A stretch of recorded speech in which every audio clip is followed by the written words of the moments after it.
नमस्कार, मैं अनीश कुमार, राजसपा जिला युवा महासचिव सह राष्ट्रीय अंबेडकर सेना जिला महासचिव मुजफ्फरपुर। आप सभी देशवासियों को मैं आज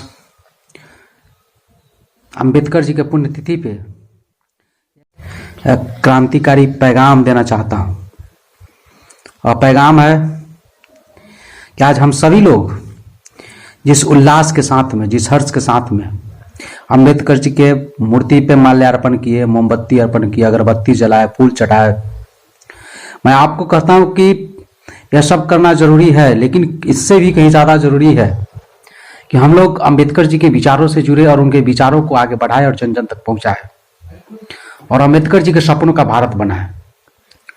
अंबेडकर जी के सपनों का भारत सिर्फ अंबेडकर जी के मूर्ति पे माल्यार्पण करने से और उनको अगर मोमबत्ती दिखाने से नहीं बनने वाला है।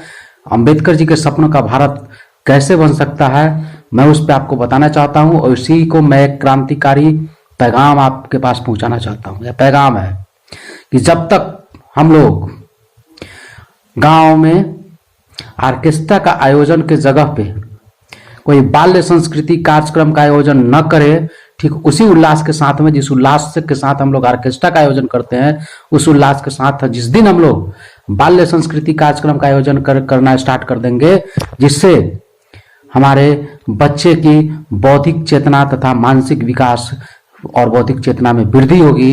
जिस दिन ऐसा कार्यक्रम शुरू कर दिए, उस दिन बाबा साहब अम्बेडकर का भारत बनने शुरू हो जाएगा। जिस दिन हम लोग अपने जेब में 50,000 रुपया रखते हुए भी और मेरे सामने मेरे जेब में रुपया रहते, कोई बगल में कोई गरीब, किसी असहाय, कोई मजदूर का बेटा या किसी बच्चा या कोई मजदूर असहाय 500 रुपया के दवा के लिए न मरे, उस दिन हमारा देश बाबा साहब का सपनों का देश बनने शुरू हो जाएगा। जिस दिन हमारे पड़ोस में कोई पर्व में, कोई खुशी में, दीपावली, छठ जैसे पर्व हो, उस दिन हमारे पड़ोस में कोई गरीब मजदूर का घर भी अच्छा भोजन बने। मेरे घर के साथ साथ अगर ऐसा सोच का हम लोग कदम चलाना स्टार्ट कर दे, तो उस दिन बाबा साहब के सपनों का देश बनना शुरू हो जाएगा।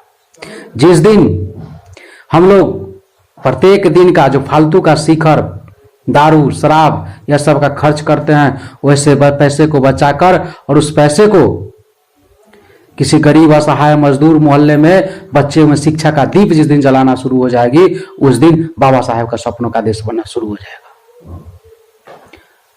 बाबा साहब का सपनों का देश बनाने के लिए सिर्फ बाबा साहब के नाम पर राजनीति करके कभी भी बाबा साहब का सपनों का देश बनने वाली नहीं है।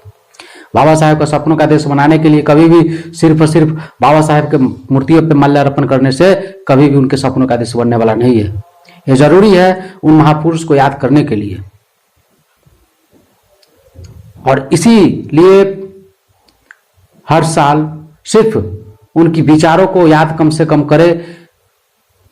इसलिए ऐसा पर्व सब, उनकी पुण्यतिथि और उनकी जन्मतिथि को मनाना जरूरी है, क्योंकि उनकी त्याग को भी याद किया जाए। लेकिन उनकी त्याग की, उनकी समर्पण, जो त्याग, जो समाज के लिए उसने अपनी सर्वस्व को न्यौछावर कर दिया, क्या वैसा सपनों का देश आज भारत बना है? क्या नहीं बन पाया है। तो बस ज्यादा विशेष न कहते हुए मैंने जो बात कहा है, अगर सही लगे आपको तो इस बात को आगे फॉरवर्ड कीजिए और हर जन जन तक पहुंचाइए कि बाबा साहब का सपनों का देश कैसा होना चाहिए। जिस दिन जिस तरह से समाज में लड़का 12 बजे रात तक घूम सकता है, उस तरह से लड़की और महिलाएं भी 12 बजे रात तक बगैर कोई डर भय से घूमना शुरू कर दे, उस दिन बाबा साहब का सपनों का भारत बनना शुरू हो जाएगा। बातें तो बहुत है, लेकिन अपनी बातों को इतना ही पे विराम देता हूं। जय हिंद, जय भारत, जय संविधान, जय भीमराव अंबेडकर, जिंदाबाद।